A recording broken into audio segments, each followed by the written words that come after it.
as you've completed your posters, you have your thoughts about what phonics is and what it means to teach sight words. And now we're going to delve a little bit deeper into systematic phonics. I want to give us a big picture view of this skill. At Logic of English, we define systematic phonics as an accurate written code which translates sounds into a visual image. So I get this question all the time, why teach phonics? Right? I mean, I think this really resonates with us. And a first grade teacher once told me, I spend the first half of the year teaching phonics and the second half of the year unteaching phonics to explain all the exceptions. I see a whole bunch of you nodding your heads. So you relate to this feeling, right? That, well, phonics is helpful, but maybe not. So we have this language called English that we all speak. And the thing about English is it's a massive language. There are 1 million words in English and counting, according to the Oxford English Corpus. And it depends on how you count a word, too, how many words are in English. If you count cat and cats as separate words, or are they the same? So you'll see counts all over the map. But according to Oxford English, there's over 1 million words in English. So we have an enormous language. And the problem that people see is that English is riddled with exceptions. Many of us feel like we're saying that's an exception all the time as we're teaching. And the way that this comes up is that most phonics programs teach that A says as in apple, probably says A as in grapes, B says B as in butterfly, C says K as in carrot. So there's a set of sounds that are commonly taught and phonograms that are commonly taught.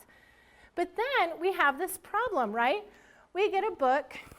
By the way, I got really obsessed at one point about looking at beginning 1 readers and counting if I taught a common phonics, how many exceptions would there be in the book? So you get to Morris the Moose, which is a level 1 reader. And on page 1, there are 17 exceptions to the commonly taught phonics rules. Well, every other word you're saying that's an exception when your child's reading this book. And so then I was like, well, let's take a different one. How about the fat cat sat on the mat? Here is a phonics reader, right? Because phonics readers are not real books, commonly. And here, there are 17 exceptions on page 1 of this book. So if you feel like when a young child is emerging as a reader that you're saying that's an exception all the time, you are. You really are. Well, then I thought, well, let's go to the Bob books. These are meant to teach kids kind of systematically how to read, and they introduce concepts. And this one is called My School Trip. It is much better. There are only 4 exceptions on page 1. By the way, there's only 1 sentence. Yeah. So you have 1 sentence and all these exceptions. And here's the deal. To read this book, you need 89 of the 104 spelling rules and phonograms. To read in English, you actually need to know a majority of the phonograms and spelling rules. And yet we teach a small fraction of how the language actually works. So most phonics programs leave somewhere between 40 and 60% of words as exceptions. Well, that's how we get this, right? This poor man is drilling a sight word because this young child is misreading it as have over and over and over. And by the way, do either of them look happy about this? No, it is torture, right? Because you're like, no, that's an exception. This is a sight word. It says have. Well, we'll come back to that. And here we have this huge language with 50% of the words on average taught as exceptions. That means we have 500,000 exceptions. Okay, just ponder that for a moment. Now, no one knows 1 million words, so 500,000 is really out there. But the average 5-year-old knows 10,000 words. And you would think you would want that child to be able to read everything that they know in their vocabulary, right? That's the purpose of reading, or to even learn more. But that leaves 5,000 words as exceptions. So we have our list of sight words, but can you imagine 5,000 exceptions to be taught? That is a stack of sight word flashcards that is 5 feet 1 inch tall. Can you imagine drilling those? I mean, it's overwhelming to think about. One school system that I worked with was not meeting annual yearly progress in reading. And so the way that they handled this is they doubled the number of sight words every student should know per grade. And then they required teachers to drill those sight words while students were in line for the drinking fountain, in line for gym. Because how else do you remember double the sight words per grade?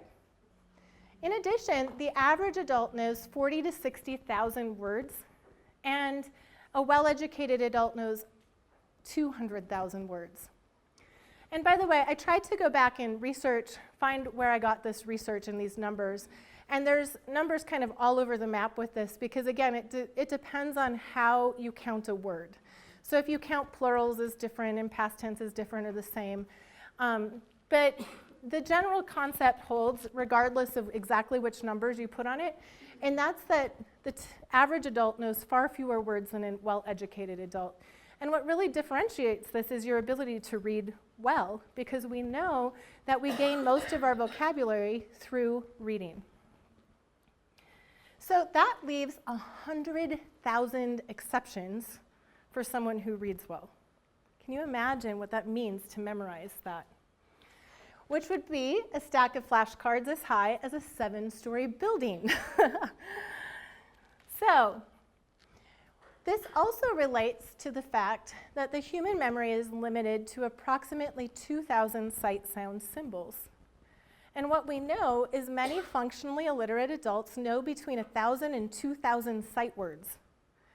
So if they were taught sight words, they actually mastered what we were teaching them, right? But if they're functionally illiterate, they cannot pick up the newspaper and read it for meaning. So something is going on here about how we're teaching. And I think the questions that we need to ask come down to this. Is English a phonetic language? Should we be teaching sight sound symbols, or is the sight word concept valid? Well, I want to look at English more closely, and I'm hoping to get rid of a whole lot of exceptions for you. So we're going to go rapid fire through a bunch of the language. And I call these skills the critical thinking skills for language learning. When we know how language works, we have the ability to figure out other words and new words. And we also have the ability to learn new languages. So how many letters are there in the alphabet? 26. But how many sounds are there in English? Yeah, there are about 45 sounds in English. And there can be some differences if you count qua as one sound or if you count it as two. But 45 sounds is a lot more than 26 letters, isn't it? We do not have in English a one-to-one correspondence in sounds to letters.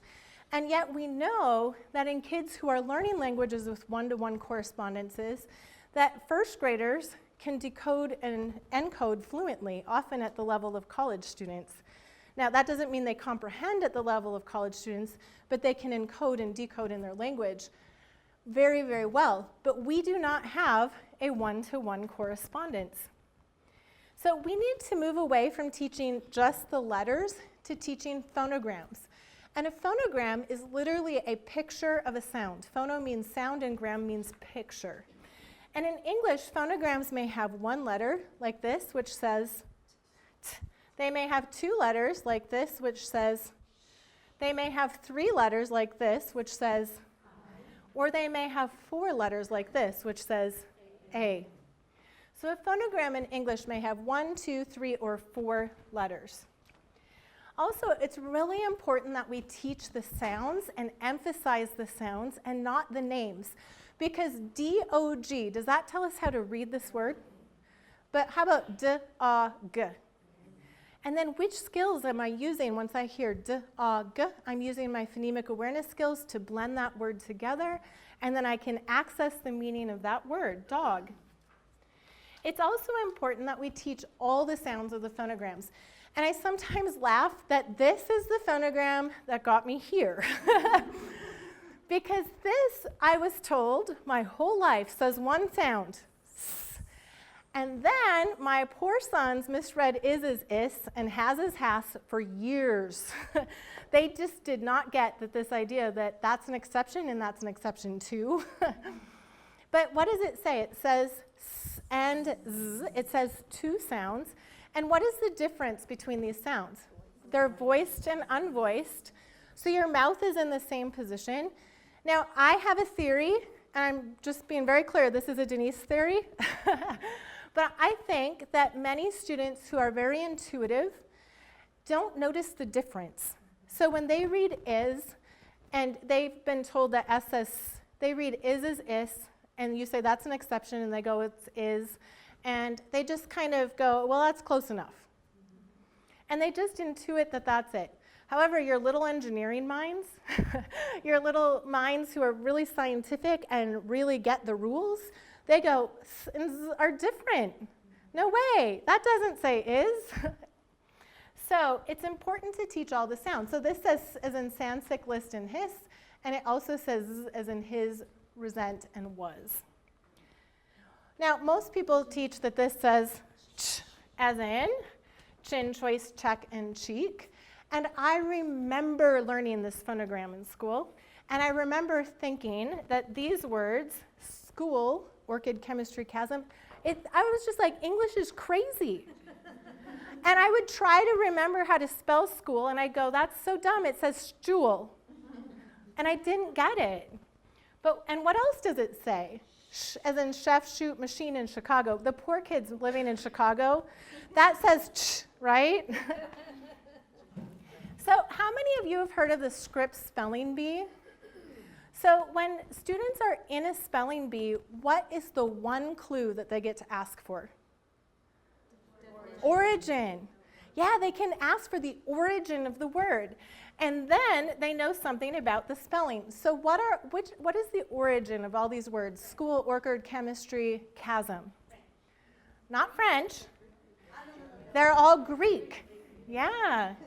And how about this? Chef, shoot, machine in Chicago. Those are French. And this is the French spelling of sh. So when they hear that there's a sh in the word and the origin is French, they know it's spelled like this. They're not rotely memorizing every single word. They understand why. It's also important that we begin with lowercase letters. I do not know why, but in our preschools and with young children and kindergarten, we begin with uppercase. But where do we use uppercase? Beginning of the sentence, proper nouns. What is like 98% of all that we read and write? Lowercase. So to help students read books and texts, they first need lowercase. And then everybody asks me, what about their names? Well, yes, individually teach them the uppercase letter for their names. That's fine. And then you'll come around and systematically teach all the uppercase. It's also important that we do not pair phonograms with pictures. I know it looks really pretty, but when we do this, it looks like A says as in apple. But what about A and what about aw? So we leave these conceptions that it's much simpler than it is, and then students become really confused. It's also important that we teach spelling rules, and this is the spelling rule that most people know, right? Use I before E except after C and in neighbor and way. Now, these are all the exceptions to that spelling rule. So we don't actually teach this spelling rule because it doesn't hold together. And yet if you were to ask most English speakers, that's the only spelling rule they know. So you wonder, why do we think English is so crazy? Well, maybe it's the rules that we've been taught. So let's learn a few new spelling rules. So the first one is English words do not end in I, U, V, or J. Let's go ahead and say this together. English words do not end in I, U, V, or J. And let's immediately put this to work. So this says oi, and this says, which oi can we use to spell the word boy? O-Y. Why can we not use O-Y? English words do not end in I, U, V, or J. All right? Well, this says what? A, and this says A. Which one can we use to spell the word play? A-Y. Why can we not use A-I? English words do not end in I, U, V, or J. All right. Now, people ask me all the time, can kindergartners master this? So I have a little video for you about kindergartners teaching some of the rules. Logic of English is really fun because you get to learn so much of it. Oh, I may not be used at the end of English words, and oh, why. They both say the same sounds, but they're kind of different because one can't end at the end of English words and one can. A vowel is like something you can sing like ah, eh, ah. A consonant is kind of like R, or you can't sing it. English words do not end in I, U, V, or J. Okay, just because if you were writing it's like you have to add like an E. Because English words can't end in E. That's a kindergarten class. All right, so many of you have exposure to logic of English, so as I ask you these questions, if you have been teaching logic of English, try to answer them as you would have before you knew about it. So before you knew about logic of English, what is the most common reason for a vowel to say its long sound? Silent final E. And people say this across the country. You know, in every training I've been in, it's silent final E. And this is a very important reason for a vowel to say its long sound, but it is not the most common. Let's look at the most common reason.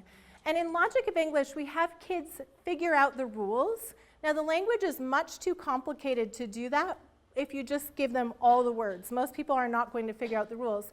But if you give them patterns to look for and teach them to look for them, they begin to figure out the rules.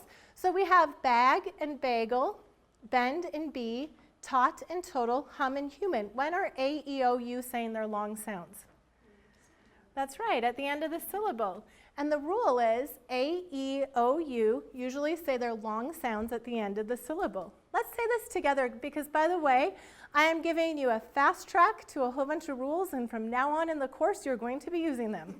So let's say it together. A, E, O, U usually say their long sounds at the end of the syllable. So I have a story for you about these rules because sometimes people ask me, you know, what difference does this make for people? And someone sent us this through email. My brother has just turned 20 and is intellectually impaired. His school gave up on teaching him more than a handful of sight words, and he had zero clue what people did with words in general. He never tried to read because it was all magic to him. I bought Essentials, first edition, to work through with him when I visited, once a week as slowly as he needed. We made it through lesson 1 in 2 sessions, and something amazing happened. He realized that words were various combinations of letters, and that letters were sounds written on paper. That one epiphany, that how a word sounds when you say it is directly related to what it looks like on paper, opened a world of reading for him. We are now on lesson 7 after 43 sessions. Very slow and steady for this young man. But he can now read and spell well enough to converse with his family and friends through text and to navigate a shopping list. I don't know whether we will ever get to lesson 40, but the difference this has made for his life is immeasurable. So I just think it's really powerful to hear the stories of people who've struggled with reading and then what makes sense and what changes their experiences. Let's look at another phonogram. So I learned that this says k as in cat, and then it was a total mystery what was going on in sent, center, cell, and absence. These were all exceptions to me until I was like in my 30s and I learned the phonograms. I was just trying to memorize this by rote. But C says as well, and when does it say as in sent, center, cell, and absence? Before an E. And how about in circus, pencil, cinema, and cider? Before an I. And how about in cylinder, cycle, cypress, and spicy? Before a Y. So the rule is C always softens to S when followed by an E, I, or Y. Let's say it together. C always softens to S when followed by an E, I, or Y. What does it say before an A or a U as in cat, cop, and cut? What does it say before a consonant as in clap, act, and picnic? And what does it say at the end of the word as in arc, toxic, and comic? So the full rule is this. C always softens to S when followed by an E, I, or Y. Otherwise, C says K. Now, many people come up to me when they hear that I own a company named Logic of English and go, yeah, but what about the word circus, right? Here, C is saying two sounds. But why is it saying S at the beginning of the word? Because it's followed by an I. And how about in the middle of the word? It's followed by a U. Now, this rule explains more than 6,000 words where C softens to S, and more than 10,000 where C says K. And I want you to notice these words where C softens to S are primarily multisyllable words. Many students plateau around the 4th grade in reading because they can't decode large words, and yet a rule like this is completely necessary to helping them understand these multisyllable words. And I remember being in school and seeing a word like lymphocytes and I had no idea why it was spelled like that. I would just have to remember L-Y-M-P-H, and I'd have to wait for the teacher to tell me how to pronounce it. Yet it's completely phonetic. So these rules help us to decode the larger words. They also help us with spelling. So we have the word picnic, and we're adding the suffix ing. Where on earth does that K come from? What would happen if we spelled it like this? What would it say? Picnic-sing. That's because C softens to S before an E, I, or Y. And we need to add the K so that it says picnic-king. Then we have the word garlic, and we add a Y, and we get garlicky. What would it say if we didn't add the K? Because C always softens to S when followed by an E, I, or Y. Now, how many of you in the room are good spellers? Go ahead and raise your hand. Okay. Some of you, okay. Now, keep your hands up if you're a good speller. Most good spellers in English just know things are spelled correctly because they look right. And how many of you who are good spellers think that looks a little weird with a K? And you're all nodding yes. Okay, you can put your hands down. So here's the thing. Even good spellers benefit from learning the rules because now you know why. Just knowing, yeah, I think that looks right, I think. That's not helpful, but understanding the rules that explains why helps everybody to read and spell. All right? So I learned that this says g as in goat. And then gem, gentle, and large were all exceptions. But when does G say j? E, I, or followed by an E. How about in giant, region, and gibberish? When followed by an I. How about it in gym, biology, and spongy? Followed by a Y. Now, what's going on here? Maybe English is crazy, right? Because here it's followed by an E, I, or Y, and it's saying what? It's really important that we have accurate rules. G may soften to J when followed by an E, I, or Y. Does it always? Now you're like, well, you're just playing with me now, right? But what does it always say before an A or U? G. What does it always say before a consonant, as in glad, grand, and wiggle? What does it always say at the end of the word, as in egg, peg, and log? G. So G may soften to J when followed by an E, I, or Y. Otherwise, G says G. Does that make sense? So it's very important that we word our rules accurately.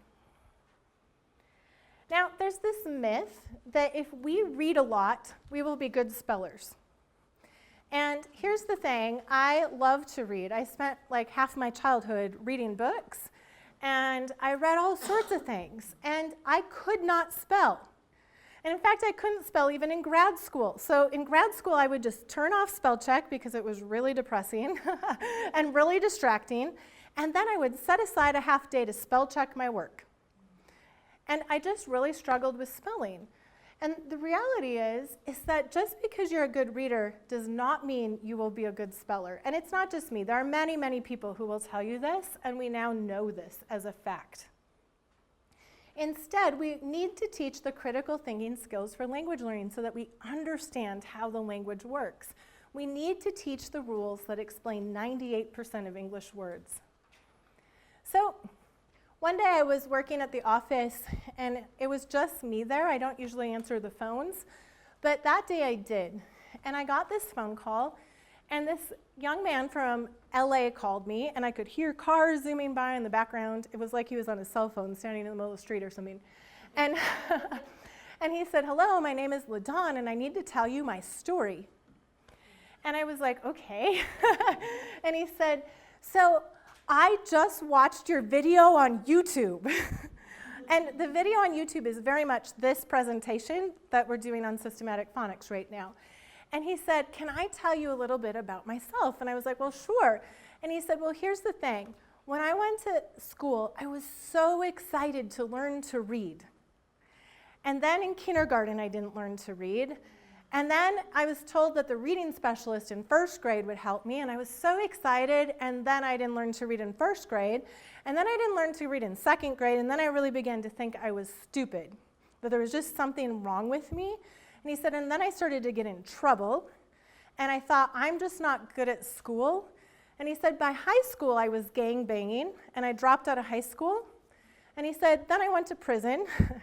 And while I was in prison, he said, I had this religious experience, and I decided when I got out of prison, I wanted to go help kids. So I went and I joined this nonprofit that would go to schools and talk to high school students about why they should stay out of gangs and stay off the streets.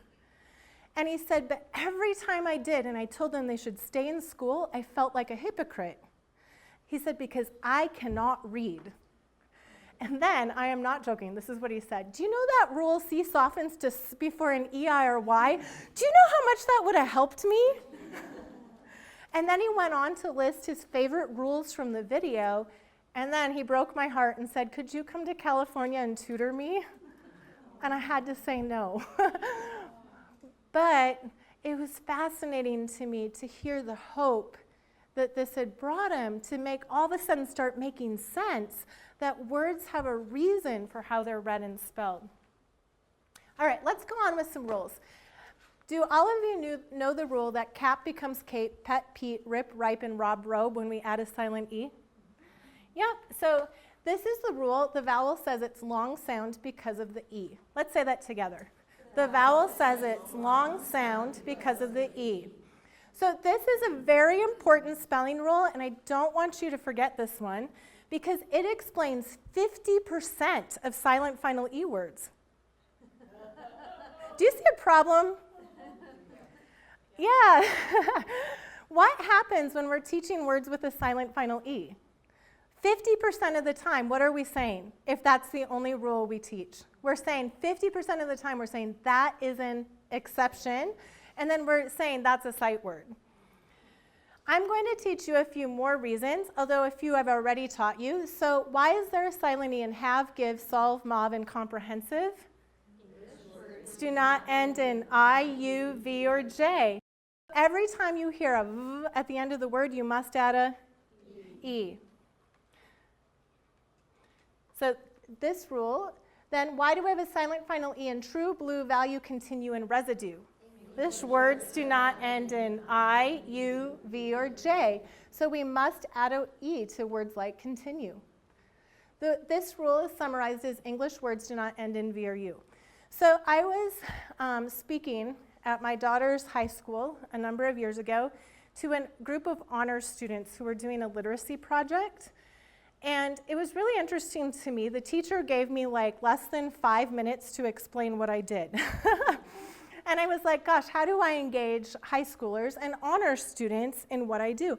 And so I told them something like this. I teach how English really works. So have you ever wondered why have it has a silent E and it's not have? And they were all nodding, and I then told them this rule. English words don't end in I, U, V, or J, and every time you hear a V at the end of the word, you need to add an E. And I'm not joking. 2 of these young kids jumped out of their desk and went, why didn't someone tell me that? Because what are good students doing? They're memorizing it, and they don't really understand why. But as soon as you know this, you'll know how to spell all of these words. And people don't forget, English words don't end in V, add an E. So how could this man and this young boy solve this problem? They can teach this rule, and then it's done. Oh, it says have. All right, why do we have a silent final E in choice, voice, chance, absence, and commerce? What would this say? It would say choik. And what does it say now? Choice. The C says because of the E. Now, how many of you learned the rule drop the E when adding ing? Raise your hand. Okay, I grew up in a small town in northeastern Minnesota, and I really thought this was just me. Because I thought, well, what about ly? What about ed? Do you know how many suffixes there are in English? Why did they only tell me about ing? And then I began speaking across the country, and I realized it's across generations, it's across the entire country. But this rule doesn't work because we have a lot more suffixes. How many of you learned the rule drop the E when adding a vowel suffix? Okay, usually there's one. There's not a single person in this room. But that is very typical. I mean, if I have a group of 100 people, there'll be maybe 1 or 2. And this rule is much better, but I'm going to help you see how to make it even better yet. So we have the word like, which ends in a silent final E, and we add the suffix ing, and ing starts with a vowel, and we drop the E to make liking. We have the word service, and we add the suffix ing, and we drop the E to make servicing. We have the word service, and we add the vowel suffix able. Uh-oh, why did we keep the E? What would that say? Do you see it? It would say cervicable. So we need to keep the E to keep the C saying S, because C always softens to S when followed by an E, I, or Y. Let's look at another one. We have the word notice, which ends in a silent E, and we're adding the vowel suffix able. And why do we keep the E? What would this say? Noticable. So we need to keep the E because C always softens to S when followed by an E, I, or Y. Now, this is another example where strong spellers benefit from understanding how the language works. These are very commonly misspelled words, but once you understand how the rules fit together, it's perfectly clear, and they're not exceptions to the rules. Drop the E when adding a vowel suffix only if it is allowed by other spelling rules. You actually have to know why the E was needed to know if you can drop it. How many of you have learned or taught the suffix shun? By the way, this is commonly taught everywhere as well. And that works in a word like invention, and in action, and in function. But are any of you starting to feel a little confusion? And then there's an explosion, and a mission, and gosh, now I have a lot of suspicion, right? Because what is happening here? Well, the reality is in English, there are 3 Latin spellings for the sound sh, and they look like this. This says sh. By the way, does this look weird to any of you who are not familiar with logic of English? I thought that was a very strange phonogram, but it unlocks so many multi-syllable words to know that that says sh. And this says sh, and this says sh, and zh. Zh is a sound in English. Think about division.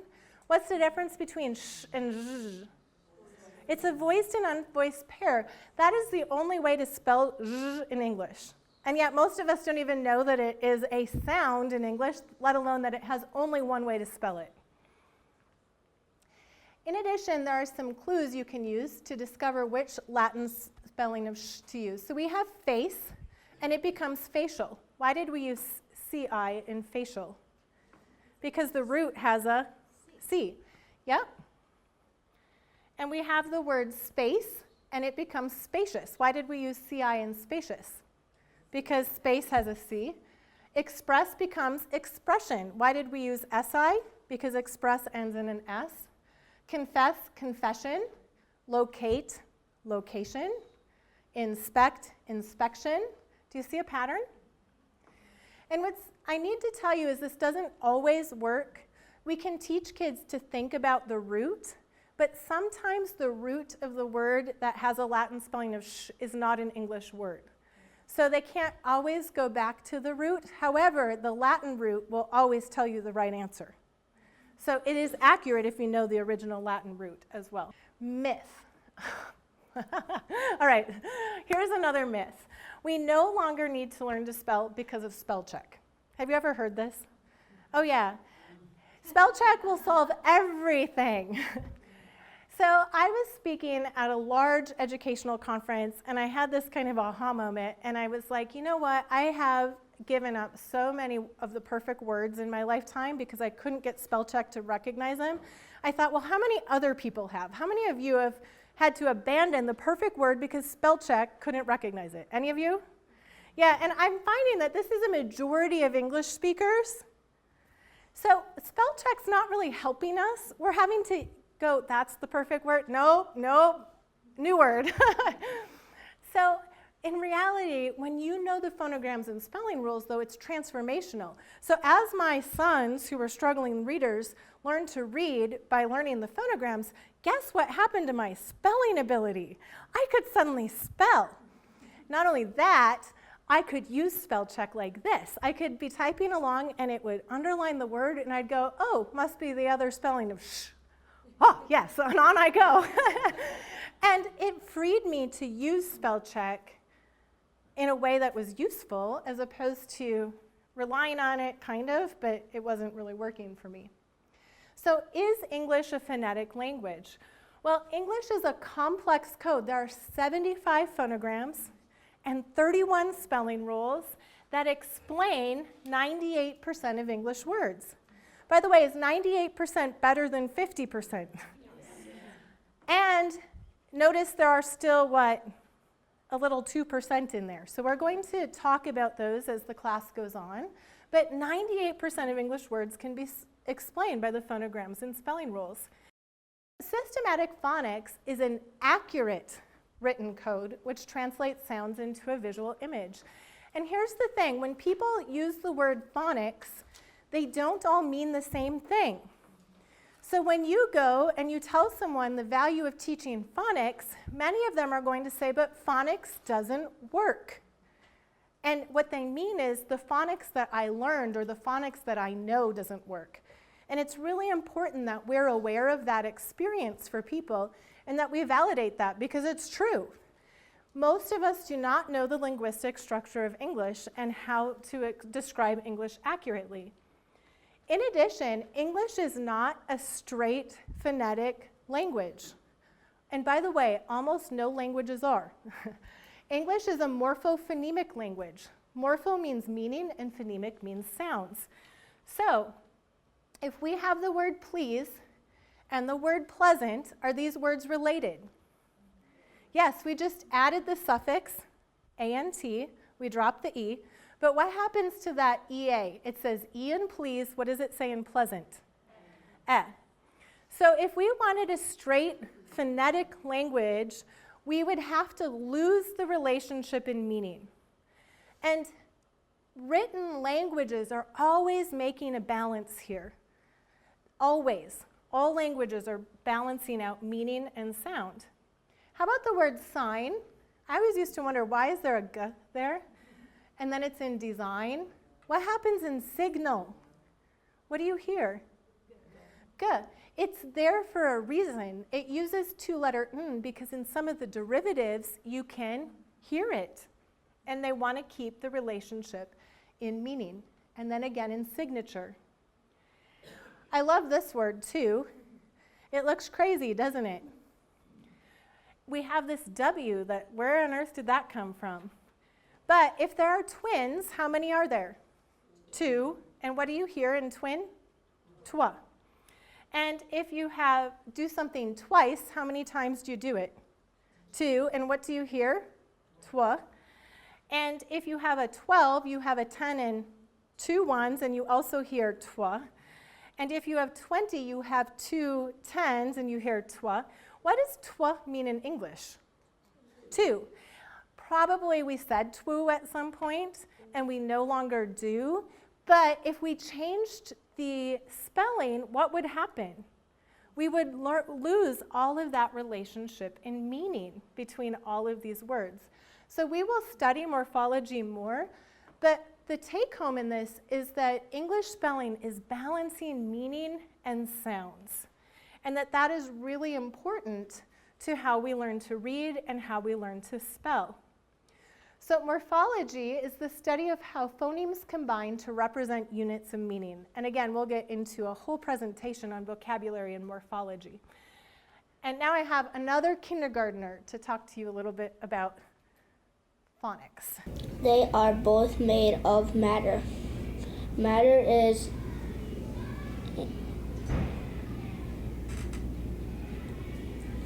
anything that takes up space. What did you do to figure out how to read anything?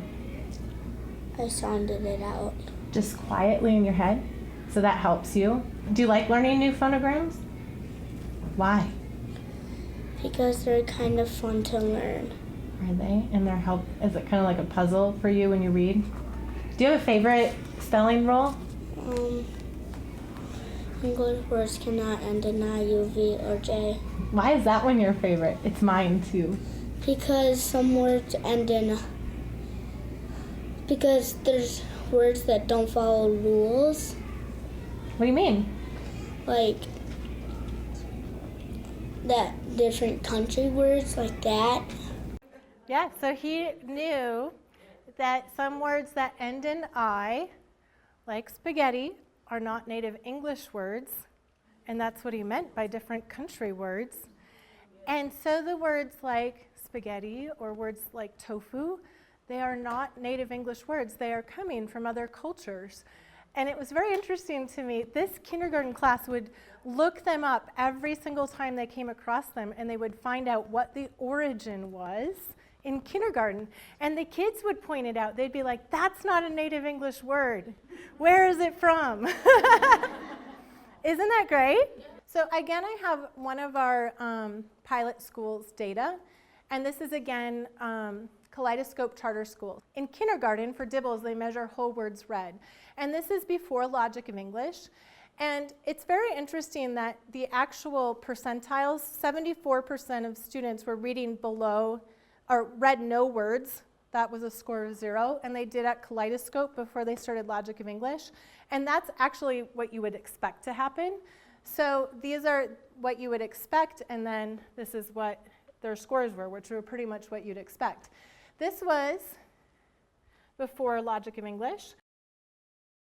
26% were above the 75th percentile, and 74% were below the 75th percentile. They're right on average.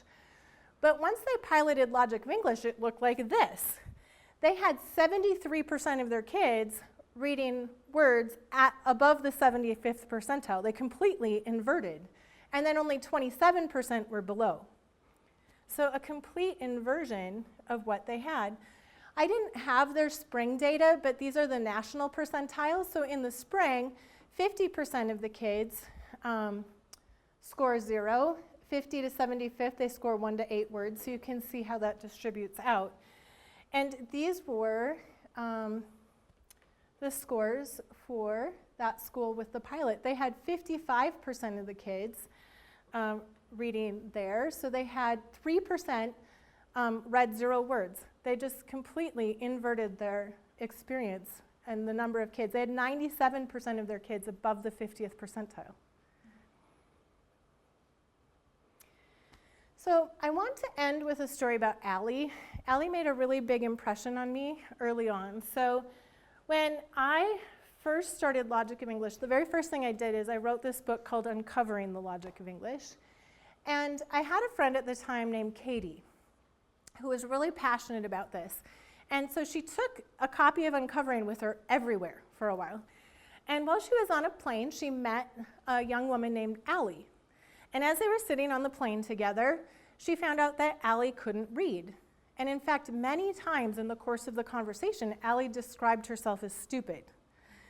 And so my friend Katie was like, well, I have this book. And she gave it to Allie. And then she gets off the plane and she calls me from the airport, Denise, I had this amazing conversation with this woman, and she was explaining that she can't even read a recipe. And guess what I did? I gave her a copy of your book.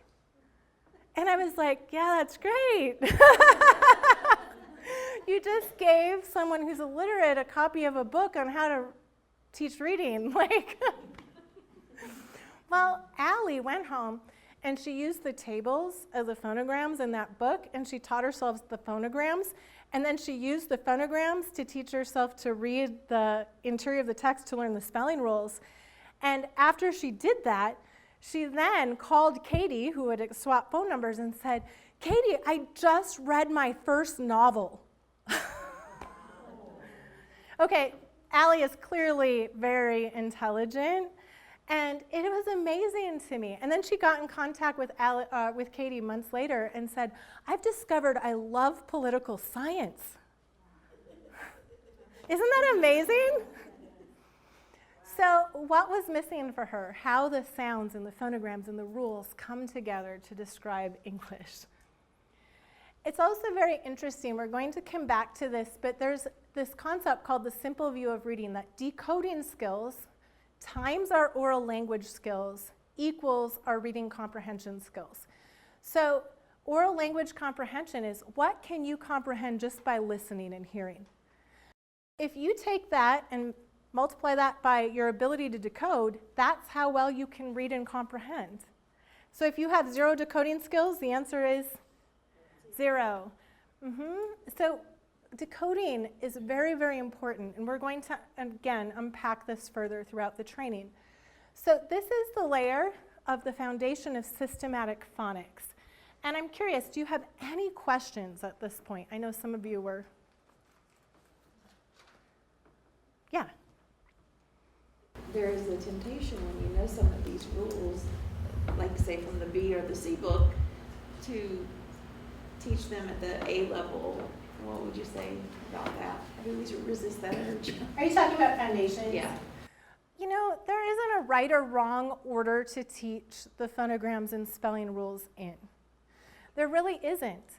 And foundations and essentials teach them in a different order. The way that I chose the order was based on what will describe the most words the most quickly, or what will be the most useful in decoding a simple children's book in foundations. And there is no right or wrong way. What I would definitely say, though, is if a student has a question about a word or wants to learn a word and that rule hasn't been taught yet, go ahead and introduce it if you know it. The important thing is explaining how and why words are read and spelled in a particular way. And those orders and foundations and essentials are there to try to guide you through that process so that you don't have to come up with that every day, because it's a lot of work to create a new lesson plan and try to reorder it and then reorder it. It's much easier to try to go through a process and then you don't skip things too. But go ahead and introduce things ahead of time if they're asking or if you want to teach a particular word. Phonogram Group 1 practice. So when you're practicing your phonograms, be sure to mix them up so they're not in the ABC order, and practice them in different orders. That'll help you to remember them. For this practice, I'm going to show you a phonogram and then pause so that you can read it, and then I will say the sound so you can check them. All right, let's get started. A, U, U, I, E, Y. G, J. K, Z. W, E, V, D, Y, I, E. P. A, Qu, K. Z, T. N, B. O, K, S. X, Z. J. A, O, U. Very good.